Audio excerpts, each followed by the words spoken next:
नमो तस्य भगवतो अरहतो सम्मा सम्बुद्धस्य। नमो तस्य भगवतो अरहतो सम्मा सम्बुद्धस्य। नमो तस्य भगवतो अरहतो सम्मा सम्बुद्धस्य। सर्वप्रथम अपने गुरु भंते जी के चरणों में कोटि कोटि नमन करता हूँ और सभी श्रद्धावान उपासक उपासिका के प्रति मंगल मैत्री करता हूँ। आज का जो विषय है वो बहुत महत्वपूर्ण विषय है। यदि आप लोग इसे ध्यान से सुनेंगे तो बहुत सारी चीज़ें आप लोगों की जानकारी में हो सकती है। आज का जो विषय है आषाढ़ी पूर्णिमा, ये एक बहुत सुंदर विषय है क्योंकि आषाढ़ी पूर्णिमा का इतना महत्व है, यदि आप लोग जानेंगे तो ये समझ पाएंगे कि आषाढ़ी पूर्णिमा के दिन उपोषित करना और आषाढ़ी पूर्णिमा के दिन कोई भी कार्य का संकल्प बिना कितना फलदायी होता है। आषाढ़ी पूर्णिमा भगवान बुद्ध के बहुत सारे जीवन घटनाओं से जुड़ा हुआ है, जो बहुत ही सुंदर तरीके से हम आपको आज उसे विस्तार पूर्वक बताएंगे। आषाढ़ी पूर्णिमा, एक्चुअली पूर्णिमा का महत्व यही होता है कि पूर्णिमा जिस प्रकार से चंद्रमा पूरी तरह से पूरा होता है, वैसे पूर्णिमा के दिन किया गया कोई भी कार्य अधूरा नहीं होता है, वो पूर्ण होता है। आषाढ़ी पूर्णिमा का मुख्यतः जो सबसे बड़ा कारण था, जो महत्वपूर्ण का जो कारण है, वो है बुद्ध के जन्म से संबंधित है। क्योंकि इसी दिन जो है बोधिसत्व जो है सिद्धार्थ का महामाया के गर्भ में आगमन होता है। इसकी कहानी बहुत सुंदर है। इसकी कहानी तब शुरू होती है, भगवान जो बोधिसत्व सिद्धार्थ हैं, उनके जन्म से 4 असंख्य 1 लाख कल्प पूर्व पहले, जब वो सुमेध नामक एक ब्राह्मण के रूप में थे, ऋषि प्रवज्जा के रूप में थे, और अमरलोक अमरनगर में वहाँ पे जब दीपंकर बुद्ध अपने 80,000 शिष्यों के साथ वहाँ पर आए थे, तो वहाँ पर जो सुमेध नामक जो ब्राह्मण है, वो लोगों से पूछते हैं कि आज आप लोग इतना उत्साहपूर्वक फूलों से ऐसे मार्ग क्यों सजा रहे हैं। तो वहाँ के ग्रामीण लोग कहते हैं कि आपको पता नहीं, यहाँ से दीपंकर बुद्ध गुजर रहे हैं। तो ऐसा नाम सुन के, बुद्ध का नाम सुन के उनके मन में उनके रोम रोम जो है खिल जाते हैं, और जैसे ही वो बुद्ध का नाम सुनते हैं, वो कहते हैं कि मुझे भी थोड़ा सा स्थान भाग दे दीजिए, मैं भी इसकी सफाई करूँगा। तो सभी लोग बोलते हैं ठीक है, आप भी सफाई करिए। तो जो सुमेध नामक ब्राह्मण है, वो उसे पूरा साफ करते करते थोड़ा सा जगह जो है बच गया था, वहाँ से कुछ पानी जो है बह रहा था। तो उनको ऐसा लगा कि जो दीपंकर बुद्ध हैं, उनके पैर जो हैं गंदे ना हो जाएं, तो इसलिए उस भूमि पर वो लेट गए कि मेरे ऊपर से चल के जाएंगे तो उनका पैर जो है गंदा नहीं होगा। अब जैसे जैसे दीपंकर बुद्ध उनके करीब आए, तो दीपंकर बुद्ध ने ये देखा और श्रद्धा देखा कि देखो श्रद्धा कितना बड़ा होता है, कि इतना ज़्यादा श्रद्धा था कि उनके पैर भी गंदे ना हो जाएं, इसलिए उस पर लेट गया। ये कितनी सुंदर भावना थी। और वो देख करके, और जो सुमेध नामक ब्राह्मण थे, उनके मन में बुद्ध का जब नाम सुना, तो उनके मन में भी ये बात बार बार चलती थी कि मैं भी बुद्ध बनूं, मैं भी बुद्ध बनूं। और ये बुद्ध बनने की उनकी सिलसिला जो है, सुमेध नामक जो ब्राह्मण थे, ये अभी से नहीं, इनके अन्य आगे भी जो कुछ पूर्व भव जो हुए थे, उनमें ये एक स्त्री के रूप में भी यही दीपंकर बुद्ध से ऐसी कामना किए थे कि मैं बुद्ध बनूं। तो ये बहुत लंबी कहानी हो जाएगी, मैं उसे बहुत आगे तक नहीं सुनाना चाहता हूँ। तो वहाँ पर जो वो कामना करते हैं, तो दीपंकर बुद्ध उन्हें भविष्य को देखते हुए वो कहते हैं कि आने वाले समय में महाराज शुद्धोधन और महामाया के जो है पुत्र के रूप में आप जन्म लेंगे, जहाँ पर आप सिद्धार्थ गौतम बुद्ध बनेंगे। तो वो जो घोषणा होती है वहाँ करते हैं। तो और वैसे वो वहाँ से, और वहाँ पे माता यशोधरा भी उनके पास होते हैं और कहते हैं कि हर जीवन में आप इनका साथ देंगे। तो बहुत सुंदर अनुपूर्वी कथा है, मैं उसे विस्तार से नहीं लेके जाऊंगा, परंतु क्रमशः वो सुमेध नामक जो ब्राह्मण बोधिसत्व के रूप में कई बार जन्म लेते 545 बार तक जन्म लिए। आप वो 545 बार की जो कथा है ये जातक कथा के रूप में आपको मिलेगा। जातक माने होता है जन्म, कथा माने कहानी। तो किसके जन्मों की कहानी? तो बोधिसत्व सिद्धार्थ के जन्मों की कहानी है। और अंतिम जो जन्म होता है वो वैशंतर जातक कथा में आपको मिलेगा। वैशंतर जातक जो कथा है, उस जन्म के बाद वो सीधा तुषित भवन में चले गए और संतुषित नाम के देव के रूप में वो वहाँ पर वास करने लगे। तो संतुषित जो देव होते हैं, यहाँ पर क्या होता है कि जब ये बोधिसत्व सिद्धार्थ के जन्म का जब समय हो जाता है तो वहाँ पर सारे देवता लोग जा कर के उनसे याचना करते हैं कि हे संतुषित देव, अब आपको पृथ्वी पे जन्म लेने का समय हो गया है। अब बहुत सारे लोगों के कल्याण के लिए, धर्म की उन्नति के लिए अब आप पृथ्वी पे जन्म लीजिए। तब जाकर के वहाँ पर ऐसे कहते, कालो यंति महावीरो उपजमात गुच्यति, यानी कि ये समय हुआ है कि आप पृथ्वी पे जा कर के जन्म लें और लोगों का कल्याण करें। तब जा कर के वो जो संतुषित देव हैं वो 5 चीज़ों की देखते हैं, दृष्टि करते हैं कि वो कम जन्म लेने से पहले वो विचार करते हैं कि हमें कैसे जन्म लेना चाहिए। तो वही देखते हैं, काल समय को देखते हैं कि पृथ्वी पे क्या बहुत से लोग धर्म सुनने योग्य हैं या नहीं, क्या धर्म सुनने की मुक्ति पाने की इच्छा उनके अंदर है या नहीं, ऐसा वो देखते हैं। तो उनको देखने में लगता है कि बहुत सारे लोग जो है मुक्ति पाने के प्रयास में हैं। तो ये सब काल को देखते हैं। फिर वो देखते हैं, द्वीप देखते हैं, दूसरा जो है द्वीप देखते हैं कि हम किस 4 द्वीप हैं, तो 4 द्वीप में हम कौन से द्वीप में जन्म लें। तो उन्होंने जम्बू द्वीप चुना। तो जम्बू द्वीप में वो जन्म लेने के लिए निश्चय करते हैं। फिर वो देखते हैं कि कहाँ, किस देश में जन्म लें। तो बोलते हैं मध्य देश में। मध्य देश का मतलब होता है ऐसे भारत के मध्य का हिस्सा नहीं, भारत जो है मध्य देश में है, पृथ्वी के मध्य में है। तो इसलिए उन्होंने बोला मध्य देश में हम जन्म लेंगे। फिर उसके माता डिसाइड करते हैं कि किस माता के गर्भ से डिसाइड लेंगे, जन्म लेंगे। तो वो माता महामाया के गर्भ से जन्म लेते हैं, क्योंकि वो माता की योग्यता देखते हैं कि ये माँ किस योग्य हैं या नहीं। क्योंकि इसीलिए मैं बार बार गर्भ मंगल संस्कार में कभी कभी जाता हूँ तो लोगों को बोलता हूँ कि आप अपने जीवन में इतना शुद्ध आचरण करो कि ताकि आपके गर्भ से अच्छी एनर्जी आकर्षित हो और अच्छे पुरुषों का जन्म हो या अच्छी स्त्री का जन्म हो। तो क्योंकि आपका जितना शील शुद्ध होगा, आपकी वाणी का इत्यादि शुद्ध होगा, तो उतना शुद्ध जो है चित्त आकर्षित होगा और उतना सुंदर जो है पुत्र का जन्म होगा। ये बहुत गहरी बातें हैं। तो इसी प्रकार से वो डिसाइड करते, सोचते हैं कि माता कौन होगी। तो देखते हैं कि माता महामाया के गर्भ से हम जन्म लेंगे। फिर वो कुल देखते हैं कि मैं किस कुल से जन्म लूँगा। तो वो क्षत्रिय, 2 कुल में बुद्ध अक्सर जन्म लेते हैं, या तो ब्राह्मण कुल में नहीं तो क्षत्रिय कुल में वो जन्म लेते हैं। तो इस प्रकार से वो कुल, काल और माता को देखते हुए वो 5 बातों का ऐसे चिंतन करते हैं। फिर वो जो है जन्म लेने के लिए चले जाते हैं। तो वो उस समय का जो समय हो चुका था वो आषाढ़ी पूर्णिमा थी।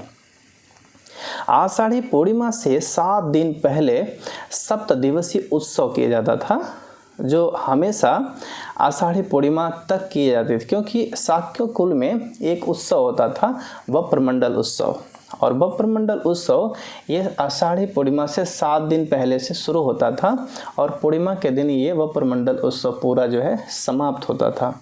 तो वप्रमंडल उत्सव बहुत धूमधाम से मनाया जाता था, जिसमें पहली बार खेती की जाती थी, दान कर्म किया जाता था, शीलों का पालन किया जाता था। ऐसे बहुत से कार्य उत्सव उस समय होते थे।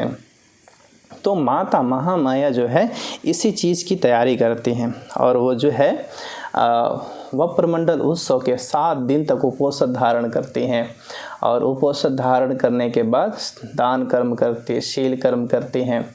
पुत्र के जन्म की तैयारी के लिए 7 दिन पहले से प्रयास करते हैं। देखो, कभी भी अच्छे पुत्र के जन्म तभी होता है जब हम वैसा तैयारी करें। पुत्र जन्म करने के लिए हमें सुंदर तैयारी करना चाहिए। जैसे खेत में हम अच्छा यदि फसल चाहते हैं तो हम अच्छे से खेत को साफ़ सफाई करते हैं, बढ़िया सींचते हैं, उसके बाद बीज जो है डालते हैं तो सुंदर जो है फसल मिलता है। वैसे ही किसी महापुरुष के जन्म के हेतु यदि आप ऐसा चाहते हैं तो खूब अच्छा तैयारी करना चाहिए, ठीक है ना। बुरे चित्त से, बुरे भाव से ऐसा नहीं होना चाहिए। तो वो जो आषाढ़ी पूर्णिमा होता है, आषाढ़ी पूर्णिमा के दिन बहुत दान कर्म करने के बाद जो है माता शुद्धोधन जो है शुद्धोधन और माता यशोधरा एक साथ होते हैं। उसी रात को जो है वो स्वप्न देखते हैं। स्वप्न में ये देखती हैं आषाढ़ी पूर्णिमा के दिन कि मेरे शैया को चतु महाराजिक देवता चतु महाराजिक देवता जो है पृथ्वी के देवता हैं। देखो, हम लोग इस तो बहुत बोलते हैं आकाश अट्ठा च भूमट्ठा, तो आकाश के कुछ देवता होते हैं और वैसे कुछ पृथ्वी के, भूमट्ठा माने पृथ्वी के देवता होते हैं। तो पृथ्वी के जो देवता हैं, जिसमें हम कुबेर हैं, उत्तर के दिशा के जो है राजा हैं या देवता हैं वो कुबेर हैं। पूरब के जो दिशा के जो देवता हैं दतरट्ठो यानी वो पूरब दिशा के देवता हैं। और वैसे ही पश्चिम दिशा के विरूपक्खो और दक्षिण दिशा के विरुल्लकहो। तो ऐसे जो है विरुल्लकहो जो देवता हैं, ये जो दक्षिण के देवता हैं। तो ऐसे जो है चारों चतु महाराजिक देवता, इनकी पत्नियां, सभी लोग सैया को उठा करके सरोवर के पास लेके आते हैं। अनुदवदह जो है अनुमदवदह ऐसा एक सरोवर का नाम होता है। उसी सरोवर के पास जो है चतु महाराजी देवता जो है लेकर के आते हैं और वहाँ पर बहुत सुंदर ऐसे माता यशोधरा को नहलाती हैं उनकी पत्नियाँ और सजाती हैं और ऐसे मानो किसी का स्वागत करने के लिए बहुत सुंदर अनुपूर्वी तैयारी कर रही हूँ। ये कहानी बहुत प्रिय है। तो फिर उसके बाद से जो सुमेध नामक ब्राह्मण है वो आते हैं और कहते हैं कि मैं अंतिम बार आपके गर्भ से जन्म लेना चाहता हूँ, क्या आप मेरी माँ बनना चाहती हैं? माता यशोधरा बहुत प्रसन्नता से उसे स्वीकार कर लेते हैं और स्वीकार करने के बाद जो हैरावत हाथी है, जो हाथी है वो 7 सूंड वाली हाथी कमल दल लिए। देखो, भगवान बुद्ध का जो जन्म का प्रतीक होता है वो कमल के रूप में भी देखा जाता है, हाथी के रूप में देखा जाता है, क्योंकि वो कमल दल लिए वो जाता है, उनके गर्भ की तरफ प्रवेश करता है। कमल का बड़ा सुंदर महत्व है, मैं उसे अगली वीडियो में समझाऊंगा। कमल बहुत पवित्र होता है और दुनिया का सबसे पवित्र पुष्प जो है ना वो कमल है, क्योंकि कमल में कीचड़ का एक भी अंश लगता नहीं है। इसीलिए भगवान बुद्ध को सबसे पवित्र आसन दिया गया था, कमल आसन दिया गया। इसीलिए भगवान बुद्ध की हमेशा कल्पना जो है कमल के आसन के ऊपर ही किया जाता है, क्योंकि दुनिया के सबसे पवित्र पुष्पों में से एक है। तब जाकर के महामाया के गर्भ की तरफ जो है हाथी प्रवेश करता है और उनकी आँखें खुल जाती हैं। अब यहाँ बहुत सुंदर बात आप समझिए कि बुद्ध जो है हाथी के रूप में आते हैं, इसलिए बहुत सारे देशों में हाथी बुद्धा के नाम से भी बहुत सारी प्रतिमा बना करके इनकी पूजा की जाती है। तो हाथी का जो जन्म जो प्रतीक है वो जन्म का प्रतीक है और हाथी बुद्धा के नाम से बहुत सारे लोग बुद्ध की पूजा भी करते हैं। तो इस तरह से देखा जाए तो आषाढ़ी पूर्णिमा के दिन जो है बोधिसत्व सिद्धार्थ सुमेध जो ब्राह्मण हैं वो उनके गर्भ से जन्म लेते हैं और जन्म के बाद आपको बहुत सारी कथा पता है कि 10 महीने के बाद जन्म लेते हैं। और कहाँ पे जन्म लेते हैं? 2 साल वृक्ष के नीचे वैशाख पूर्णिमा को जो है वो जन्म लेते हैं। पर बोधिसत्व सिद्धार्थ का जो आगमन होता है वो आषाढ़ी पूर्णिमा को ही होता है। दूसरी बात, बहुत सारे बुद्धिस्ट लोग क्या करते हैं कि जैसे आषाढ़ी पूर्णिमा आती है तो सभी लोग अपने अपने घर की स्त्रियों को मायके भेज देते हैं, पर ऐसा बिल्कुल नहीं करना चाहिए, क्योंकि बुद्ध का आगमन आषाढ़ी पूर्णिमा को हुआ है। इसलिए आषाढ़ी पूर्णिमा बौद्धों के लिए बहुत महत्वपूर्ण है, क्योंकि बुद्धों का जन्म न हो ऐसा एक उपाय भी सोचा गया था, इसलिए कभी भी ऐसा नहीं करना चाहिए। तो आषाढ़ी पूर्णिमा जो है बहुत महत्वपूर्ण है। उसके बाद से जन्म होने के बाद आपको पता है कि सारे जो 8 ब्राह्मण बुलाए जाते हैं उनके बारे में वो अतीश मुनि भी आते हैं, भविष्यवाणी इत्यादि करते हैं। एक सुंदर कथा है। लेकिन जो दूसरा महत्वपूर्ण जो घटना घटा है आषाढ़ी पूर्णिमा के दिन, वो घटना है कि जब राजकुमार सिद्धार्थ जो है 7 वर्ष के हो गए थे, तो फिर जो उस समय भी वप्रमंडल उत्सव था, क्योंकि हर आषाढ़ी पूर्णिमा के दिन शाक्यों को लोग जो है वप्रमंडल उत्सव मनाते थे। तो उस समय भी राजकुमार सिद्धार्थ जो है 7 साल के हो गए थे, और वहाँ पर राजा रानी खेत में जो हल चला रहे थे, उत्सव मनाया जा रहा था। तो उस समय धूप के समय में एक जामुन पेड़ के नीचे, देखिए पहले ध्यान का जो पेड़ है वो जामुन पेड़ है, इसलिए बुद्धिज्म में 3 पेड़ बहुत महत्वपूर्ण होते हैं। एक जामुन का पेड़, दूसरा है बरगद का पेड़, और तीसरा है बोधि वृक्ष। तो ये तीनों पेड़ के नीचे बुद्ध ने ध्यान ही किया था। तो पहला ध्यान जो था जामुन पेड़ के नीचे किया था। तो उस समय जब वो ध्यानस्थ बैठे हुए थे तो महाराज शुद्धोधन आके उन्हें हाथ जोड़ करके नमन करते हैं। तो एक बहुत सुंदर अलौकिक दृश्य बन जाता है वहाँ पे। तो इसलिए उनके पिता उन्हें नमन करते हैं। उनके पिता 3 बार बुद्ध को नमन किए हैं अलग अलग समय पे। मैं उसकी कहानी फिर किसी अन्य समय में बताऊंगा। तो इस प्रकार से जो दूसरी घटना हुई थी वो था सिद्धार्थ, बोधिसत्व सिद्धार्थ का पहली बार ध्यान करना। ये भी एक आषाढ़ी पूर्णिमा के दिन ही घटित हुआ था। दूसरा है आषाढ़ी पूर्णिमा के दिन जो है गृह त्याग हुआ। किसका? बोधिसत्व सिद्धार्थ का गृह त्याग हुआ। अब यहाँ पर देखा जाए तो यहाँ पे राहुल जी का भी जन्म जो है आषाढ़ी पूर्णिमा के दिन ही माना जाता है। राहुल जो है भगवान बुद्ध के पुत्र हैं, उनका भी जन्म आषाढ़ी पूर्णिमा के दिन ही होता है। तो वहाँ पर आषाढ़ी पूर्णिमा के दिन उनका जन्म होता है। और ये उससे पहले जो बोधिसत्व सिद्धार्थ होते हैं, उस सिद्धार्थ ने 4 चीज़ों को देखा। ऐसे बूढ़े व्यक्ति को देखा, बीमार व्यक्ति को देखा, मरे हुए व्यक्ति को देखा, जलाए हुए व्यक्ति को देखा। तो ऐसे देखने के बाद उनके मन में लगता है कि संसार में कितना दुख है, और इस दुख का कोई मार्ग ऐसा नहीं दिख रहा है कि कैसे इस दुख से मुक्त हुआ जाए। और उस समय जब वो चौथी बार वो ऐसा देखते हैं, तो देखने के बाद उनके मन में जो है अनित्य का भाव उत्पन्न होता है कि संसार कितना दुख से भरा हुआ है, मुझे इस दुख मुक्ति का मार्ग खोजना चाहिए। तो देखो, बहुत से लोग कहते हैं कि इसमें मतभेद है, परंतु श्रद्धा भाव से यदि आप देखेंगे तो ऐसा लगेगा कि बुद्ध ने दुखों को देख के ही दुख मुक्ति के मार्ग के लिए गृह त्याग किया था, और अंततः उन्हें दुख मुक्ति का मार्ग मिला था। तो ऐसा देखने के बाद छन कहता है कि आप चलिए, घर मत छोड़िए, आपके पिता बहुत दुखी होंगे। तो बुद्ध ने कहा कि मेरे पिता मेरे मृत्यु के बाद भी दुखी होंगे, और क्यों ना वो अभी दुखी हों, पर मुझे मुक्ति का मार्ग खोजना चाहिए। इसके आगे क्या है मुझे ये बहुत जानना ज़रूरी है, क्योंकि उनके मन में इस बात को पूरी तरह से समझ में आ गया था कि मुझे घर छोड़ करके, गृह त्याग करके मुझे सत्य को जानना है। पर किसी ने आके सूचना दिया कि आपको पुत्र जन्म हुआ है। तो सोचते राहु का जन्म हुआ है।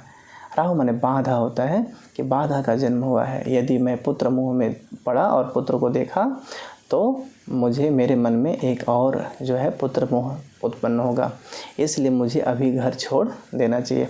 तो 29 वर्ष की अवस्था में 534 ईसा पूर्व में, 534 ईसा पूर्व में जो है भगवान सिद्धार्थ जो है घर छोड़ देते हैं। और घर छोड़ के देव तो जैसे गेट के पास जाते हैं तो देव मार उत्पन्न होकर कहता है कि मत छोड़ो घर, ऐसा ऐसा उन्हें डराता है।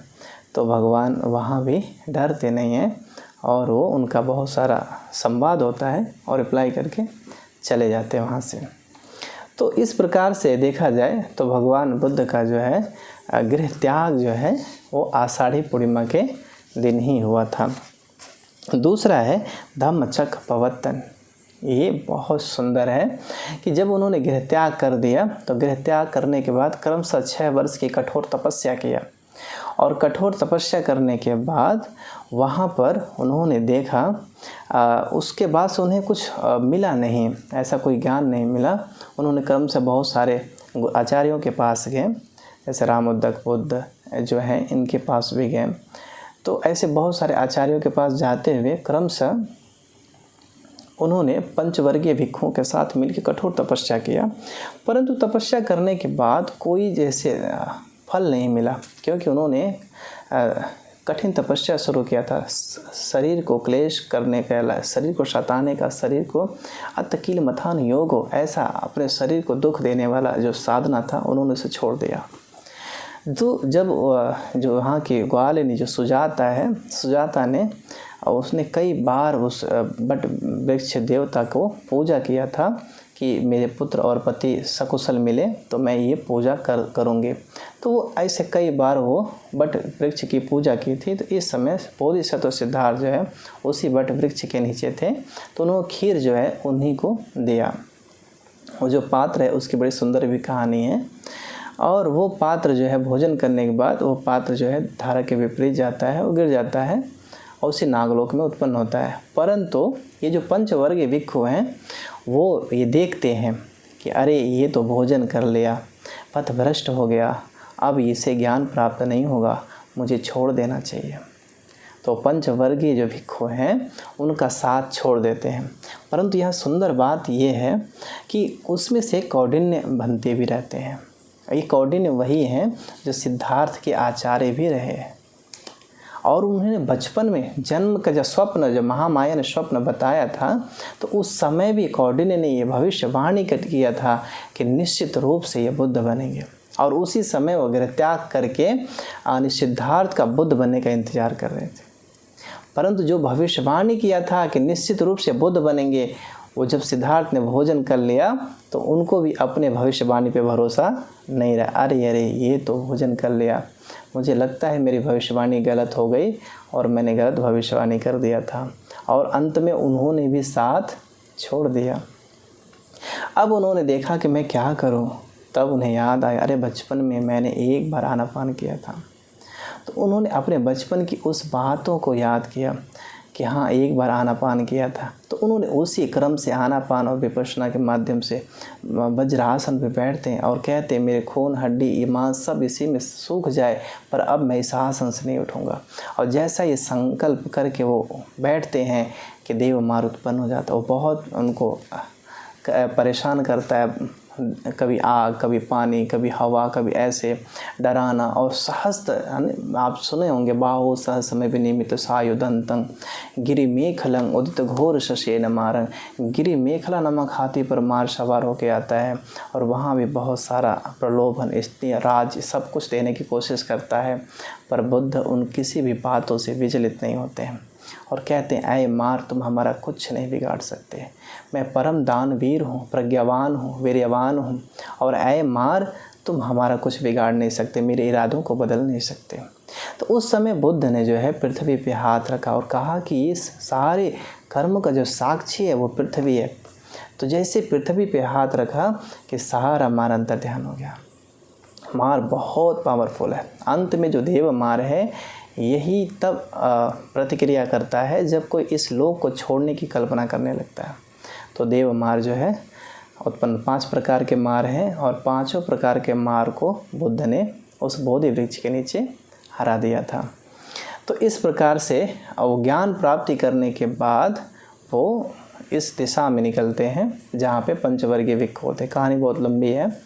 तो वहाँ पर पंचवर्गीय भिक्षु के पास जाते हैं, तो वो जाने के बाद वहाँ पे वो डिसाइड करते, सोचते हैं। तो ये जो 5 वर्गीय भिक्षु हैं वो आते हुए सिद्धार्थ को देखते हैं, तो बोलते अरे देखो वो पथभ्रष्ट आ रहा है, तो ऐसा देखो पथभ्रष्ट आ रहा है, इधर ही आ रहा है, हम इसे आसन नहीं देंगे, हम इसका पात्र नहीं लेंगे, हम इसे पानी नहीं देंगे, ऐसा संकल्प कर रहे हैं। पर जैसे जैसे बुद्ध उनके पास आ रहे हैं वैसे वैसे वो अपने संकल्पों से टूटते जा रहे हैं। कोई भगवान का पात्र उठा रहा है, कोई पानी दे रहा है, कोई आसन लगा रहा है, यानी वो अपने संकल्पों पे टिक नहीं पाए। क्योंकि बुद्ध का तेज ही इतना ज़्यादा होता है कि बुद्ध के पास आने से ही लोग मात्र श्रद्धा से भर जाते हैं, सेवा भाव से भर जाते हैं, उनके सम्मान में खड़े हो जाते हैं, इतना तेज होता है। तो वो सभी लोग खड़े हो गए। फिर उसके बाद से भगवान बुद्ध बैठे तो वो कहते हैं कि आप पहले जैसा नहीं दिख रहे हैं। तो उन्होंने कहा कि मैं मुक्ति का मार्ग पा लिया। उस जगह को आज भी चौखंडी स्तूप के रूप में बनाया गया है। आज भी हम उस जगह को उस रूप में दर्शन करते हैं। फिर भगवान धम्मचक्र प्रवर्तन करते हैं, दुख मुक्ति का मार्ग देते हैं। वो कहते हैं कि 2 अतियों का सेवन नहीं करना चाहिए। 2 अतियों का सेवन बुद्ध ने कहा नहीं करना चाहिए। सबसे पहला कि अपने आप को ज़्यादा से ज़्यादा सताना, अपने आप को ज़्यादा से ज़्यादा कष्ट देना, अपने शरीर को ज़्यादा से ज़्यादा दुख देना। बुद्ध बोलते हैं ये अति का मार्ग है। अपने शरीर को ज़्यादा दुख देना नहीं चाहिए। और आजकल लोग क्या करते हैं, अपने शरीर को दुख देना ही धार्मिक होने का मतलब समझते हैं। जो अपने आप को ज़्यादा सताता है, जो अपने आप को ज़्यादा टॉर्चर करता है, उसे लोग ज़्यादा धार्मिक समझते हैं। जैसे बहुत दिन खाना ना खाना लोग धार्मिकता मानते हैं, जंगल में नग्न रहना ये धार्मिकता मानते हैं, कठोर तपस्या करना ये धार्मिकता मानते हैं। पर बुद्ध बोलते सब मिथ्या दृष्टि है, इससे कुछ नहीं हो सकता है। शरीर काया क्लेश को ज़्यादा दुख देने से कोई धार्मिक नहीं हो सकता है। और साधारण जन को लगता है कि मैं तो ऐसा नहीं कर सकता, निश्चित रूप से ये व्यक्ति कोई अद्वितीय है, तो निश्चित रूप से ये व्यक्ति बड़ा धार्मिक है इसलिए ऐसा कर पा रहा है। तो सांसारिक लोग बड़े भावुक होते हैं। देखो बच्चों के अंदर भी ऐसे गुण होते हैं कि जब वो रोते हैं तभी उन्हें कुछ ना कुछ मिलता है। तो वैसे सन्यासी भी क्या करते हैं, अपने आप को दुखी करते हैं तभी लोग उनसे आकर्षित होते हैं। तो जब अपने आप को दुखी करेगा तो लोग आकर्षित होंगे। इसलिए ये गुण सन्यासियों के भीतर है। आम जनता है उनके अंदर भी ऐसा ही कुछ भाव है। जब वो अपने आप को बहुत दुखी करते, परेशान ऐसा दिखाते हैं तो लोग उनके पास आ जाते हैं और ऐसा उनके सांत्वना देते हैं। और क्योंकि सभी लोग ऐसा चाहते हैं कि मेरे दुख में सभी दुखी हों, पर ऐसा बिल्कुल नहीं है। यदि आपके दुख में कोई दुखी होता है तो ये अच्छी बात नहीं है। आपके दुख में उनको समझाना चाहिए कि आप दुखी ना हो, ऐसा भाव होना चाहिए, ना कि आपके दुख को और बढ़ाने की चेष्टा करना चाहिए। पर यही करती है, दुख को और बढ़ाती, दुख को कम नहीं करती है।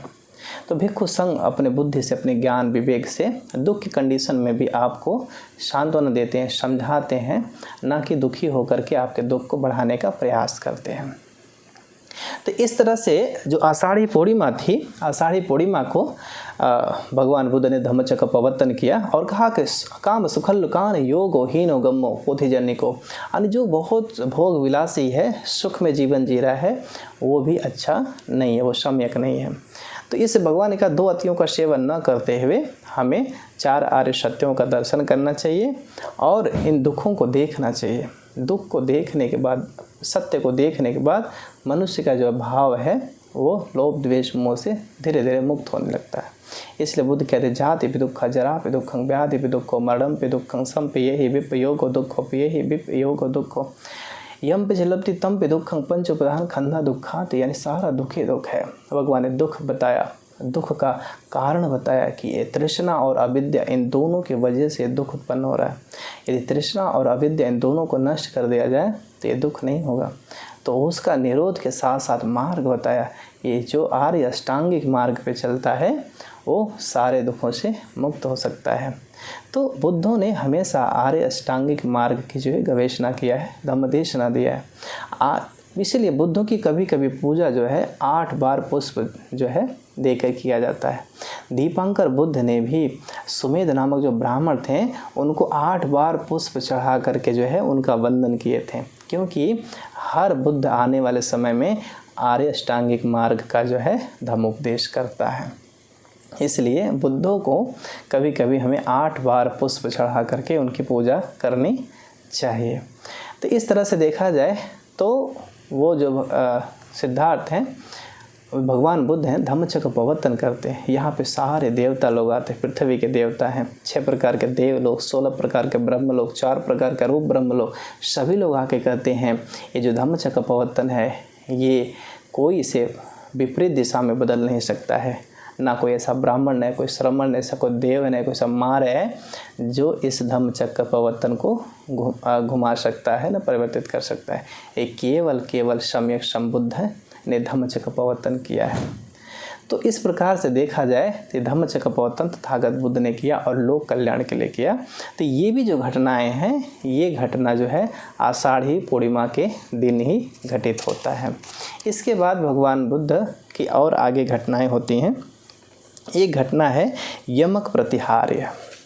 यमक प्रतिहार जो है ये भगवान का एक आषाढ़ी पूर्णिमा के दिन ही बड़ा सुंदर अनुपूर्वी ये जो घटना है जो भगवान दिखाते हैं। आप ये यमक प्रतिहार का मतलब होता है कि दोहरा चमत्कार। वैसे भगवान बुद्ध ने चमत्कार दिखाने से मना किया था और इसी का फ़ायदा उठा करके निगंठ जो जैन लोग थे उन लोगों ने ऐसा बोलना प्रारंभ किया कि ऐसे बुद्ध के शिष्यों को कोई ऐसी शक्ति नहीं है जो कुछ ऐसा कर सकते हैं, इसलिए ये लोग सिर्फ पाखंड करते हैं, इनके अंदर कोई ऐसी शक्तियाँ नहीं होती हैं। तो ऐसा जब सुनने में बुद्ध को आया तो बुद्ध ने कहा कि आषाढ़ी पूर्णिमा के दिन हम यमक प्रतिहार करेंगे, जो ऐसा प्रतिहार अभी तक किसी ने नहीं किया है। यमक का मतलब होता है दोहरात्मक। तो इस बार भगवान बुद्ध जो है वो श्रावस्ती के पहले ही है, वो वहाँ से ही बुद्ध जो है तावंती श्लोक में गए थे। वहाँ पर जा कर के जो उनके माता हैं, उनके माता तुषित भवन में जा कर के वहाँ देव के रूप में उनकी माता बन गए थे, तो वहाँ पे जा कर के उपदेश करते हैं। वो भी आषाढ़ी पूर्णिमा के दिन ही करते हैं। तो आषाढ़ी पूर्णिमा के दिन अपनी माता को अभिधर्म का उपदेश देते हैं। तो इस तरह से अपनी माँ को अभिधर्म का उपदेश दिया और पृथ्वी पे नहीं दिया, देवलोक में अपनी माँ को और 500 देवता लोगों को उपदेश दिया। वहाँ पे सारे पुत्र भंते भगवान के पीछे पीछे चले जाते हैं और सारे पुत्र भंते जो है अभिधम्म को सुनते हैं और वो आकर के पृथ्वी पे 500 भिक्षुओं को अभिधम्म का उपदेश करते हैं। तो उस समय पृथ्वी पे 501 भंते जो है अभिधम्म को जानते थे। तो जब ये यमक प्रतिहार ऐसा होता है कि सारे भिक्षु वहाँ पे आते हैं, तो बुद्ध क्या करते हैं कि अपने आधे शरीर के ऊपर से अग्नि और नीचे से पानी ऐसा दोनों दिखाते हैं। बहुत सारा अग्नि, बहुत सारा पानी उत्पन्न होता है। फिर वो दिखाते हैं कि आगे से पानी, पीछे से जो आग निकलती, आगे से पानी निकलता है। ऐसा दोहरा पानी और आग एक साथ निकलता है। ऐसा प्रतिहार अभी तक किसी ने नहीं किया था। फिर उनके दाहिने हाथ से अग्नि, बाएं हाथ से पानी ऐसे निकलता था। फिर उनके दोनों आँखों में से एक आँख से बहुत पानी और एक आँख से बहुत अग्नि, उनकी नासिका के दोनों छिद्र से एक आँख से अग्नि पानी, यहाँ तक उनके रोम के एक रोम से पानी और एक रोम से अग्नि उत्पन्न होता था। ऐसा सुंदर, एक कान से इधर से अग्नि, इधर से पानी, ऐसा हर जगह यमक प्रतिहार बुद्ध ने दिखाया। ऐसा अलौकिक प्रतिहार देख करके सब लोग आश्चर्यचकित रह गए और कई लोग श्रद्धा से भर गए, संपन्नता से भर गए। तो इस तरह से देखा जाए तो आषाढ़ी पूर्णिमा, और यहाँ से ही अंतर्ध्यान होकर के भगवान बुद्ध देवलोक में जो है अपनी माता को जो उस समय देव रूप में थी, तुषित देवलोक में देव रूप में थी माता महामाया, और वहाँ पे जा कर के अभिधर्म को उपदेश देते हैं। अब देखो, यहाँ से गए और एक क्षण वहाँ पर जा कर के केवल उपदेश किया और पृथ्वी के 3 महीने निकल गए। तो इस तरह से देखा जाए तो भगवान बुद्ध का 1 वर्षावास जो है वहाँ पर जो देवलोक में हुआ था। ऐसे बहुत से लोग बोलते हैं कि वो देवलोक से आते थे फिर 4 गए फिर ऐसा कुछ नहीं है, क्योंकि तुषित जो देवलोक है वहाँ का जो समय है वो बहुत ज़्यादा होता है और पृथ्वी का बहुत छोटा हुआ, वहाँ का थोड़ा सा समय, 1 दिन का भी समय जो है यहाँ का कई महीने निकल जाता है। वहाँ का 100 साल यहाँ का 1 दिन होता है। वह तुषिता यहाँ पृथ्वी का 100 साल निकल जाएगा, वहाँ का 1 दिन होता है। इस तरह से बहुत सारा मैं आपको बाद में बताऊंगा कि किस किस देवलोक का कितने दिनों का समय होता है, और उसके बारे में मैं एक और सुंदर वीडियो बनाऊंगा और आपको बताऊंगा कि कितने समय का कौन सा देवलोक का होता है, पृथ्वी का कितना समय का, वहाँ का देवलोक का कितना समय होता है। तो वहाँ बुद्ध ने धम्म उपदेश दिया और यहाँ के 3 महीने निकल गए, और जब वहाँ से आए तो संकिसा में भगवान बुद्ध जो है उत्पन्न होते हैं। और वो 3 महीने बाद अश्वनी पूर्णिमा के दिन जो है भगवान उसको देवरोहण पूर्णिमा के रूप में मनाते हैं। तो वहाँ पर भगवान का जो आगमन हुआ था, एक तरफ ब्रह्मा और एक तरफ इंद्र जो छत्र लेके भगवान के पीछे पीछे आए थे, तो वहाँ पर देवलोक से आगमन हुआ था बुद्ध का, इसलिए वहाँ पे जो अश्वनी पूर्णिमा के दिन देवरोहण पूर्णिमा के रूप में मनाया जाता है। वहाँ पे सम्राट अशोक ने एक गजस्तंभ बना करके उसकी पूजा किया था। तो इस तरह से देखा जाए तो ये भी एक बहुत सुंदर प्रसंग है। और उसके बाद से पहला जो वर्षावास है, इस पहले वर्षावास की शुरुआत भी जो है इसी आषाढ़ी पूर्णिमा से हुआ था। तो आषाढ़ी पूर्णिमा की शुरुआत जो है पंचवर्गीय भिक्षु के साथ ही वहाँ पे शुरू कर दी गई थी। आने वाले वीडियो में मैं आपको बताऊंगा कि वर्षावास कैसे प्रारंभ हुआ, क्यों प्रारंभ हुआ और वो कब शुरुआत हुई, वह वर्षावास के पीछे कारण क्या था और किन कारणों से इसकी शुरुआत किया गया था। ये बहुत सुंदर प्रसंग हम इसके ऊपर बताएंगे, क्योंकि अभी जो है हम लोग आषाढ़ महीने में ही इस वीडियो को हम लोग बना रहे हैं। तो हम आषाढ़ महीने में इस समय वर्षावास का जो महत्व है ये जानना बहुत ज़रूरी होगा। और हम इस पर भी चर्चा करेंगे कि वर्षावास के दिन हमें कैसे रहना चाहिए और कैसे भिक्षुओं की सेवा करना चाहिए और वर्षावास किसका होता है। तो इन बातों पर भी हम एक सुंदर विस्तार रूप से चर्चा करेंगे। आज आप लोगों ने आषाढ़ी पूर्णिमा के बारे में जान लिया कि आज के आषाढ़ी पूर्णिमा के दिन ही भगवान बुद्ध का जो है महामाया के गर्भ में आगमन हुआ था। आषाढ़ी पूर्णिमा के दिन ही राजकुमार बोधिसत्व सिद्धार्थ है, वो 7 वर्ष की आयु में पहले बार ध्यान किए थे। आषाढ़ी पूर्णिमा के दिन ही उन्होंने गृह त्याग किया था। आषाढ़ी पूर्णिमा के दिन ही उन्होंने धम्मचक्र प्रवर्तन किया था। आषाढ़ी पूर्णिमा के दिन ही उन्होंने यमक प्रतिहार दिखाया था। आषाढ़ी पूर्णिमा के दिन ही राहुल बंते जी का जन्म हुआ था। राहुल पुत्र का जो बुद्ध पुत्र राहुल है उनका जन्म हुआ था। और आषाढ़ी पूर्णिमा के दिन ही देवलोक में महाता महामाया को उपदेश भी दिया गया था। और आषाढ़ी पूर्णिमा के दिन ही वर्षावास का प्रारंभ हुआ था। तो इन सभी वचनों को सुन करके आप लोगों का कल्याण हो, मंगल हो, ऐसी कामना करते हैं। साधु साधु साधु।